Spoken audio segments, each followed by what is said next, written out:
Chapter 2 of The Prayer. Mark, there is a boy in the wagon. Rufus woke up with a start. He had slept all night. He cursed himself.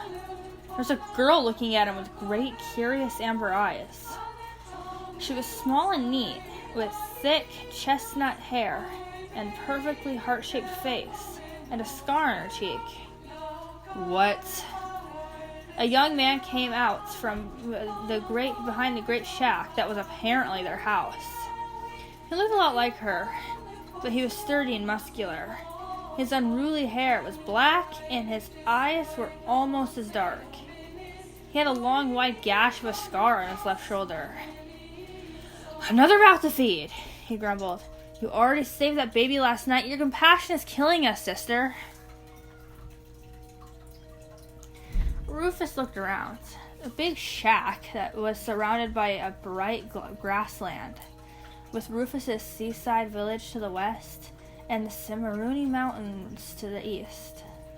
All Rufus could see from the north and south was an ocean of grass and hills. The girl almost jumped as she glanced at Rufus's bloody foot. "Oh, you're hurt." His cut had the past few moments become agonizing. Now that it was light, he could see it was bloody and deep. She nimbly hopped back out of the cart and sprinted into her house. "I'll be right back." Mark eyed him suspiciously and crossed his arms. "So, where did you come from anyway?" Before Rufus could answer, the girl was back with some strips of fabric and water. "My name is Rebecca. What's yours?" I'm Rufus." "What are you doing in her cart?" Mark cut in. Rufus shrugged his shoulders apologetically. "The baby you found, that's my sister." Rebecca had been wrapping his foot, and she pulled very tight. Rufus flinched. "You left her out to die?"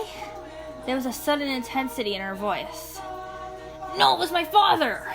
Rufus, for some reason or another, felt a strong need to defend himself. "I followed because I wanted to help the baby." You can't take her back."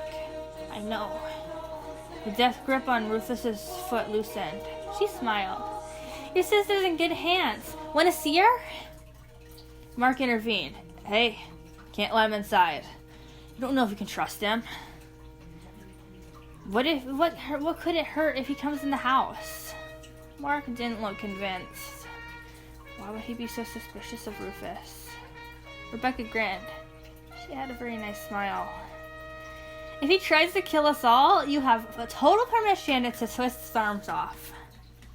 With that, Rebecca led Rufus into the house. The inside was very neat. There was no furniture to speak of. Only a sort of clean grass mat in the corner. It looked very big, maybe due to its emptiness. Well, it was empty of things, but not of people. There were 5 other people sitting there, including a young toddler and an old man who looked like an elderly Mark, with long white beard and twinkling pale amber or black eyes that harbored a kindly glimmer. He's reading out of what appeared to be a torn, paragraph-sized piece of scrolls, bound in worn leather. The old man looked up from his book. "Am I mistaken? Is this a suitor?" He was clearly in jest. Rebecca laughed. "No, Grandpa, I found this boy with a hurt foot in our wagon. Says he's Luna's sister." Rufus looked up. "You named her?" Mark raised one eyebrow. "I told her not to name her until we could be sure she would survive." "Until you know she'll survive if she's sick?" Rufus' heart began to pound. Could this all be for nothing?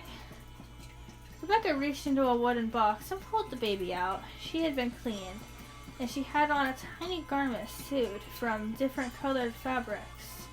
She looked completely healthy. Rufus greeted her in a high voice. "Hi!" The old man smiled.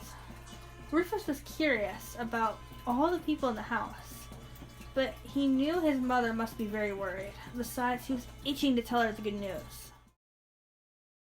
End of chapter 3.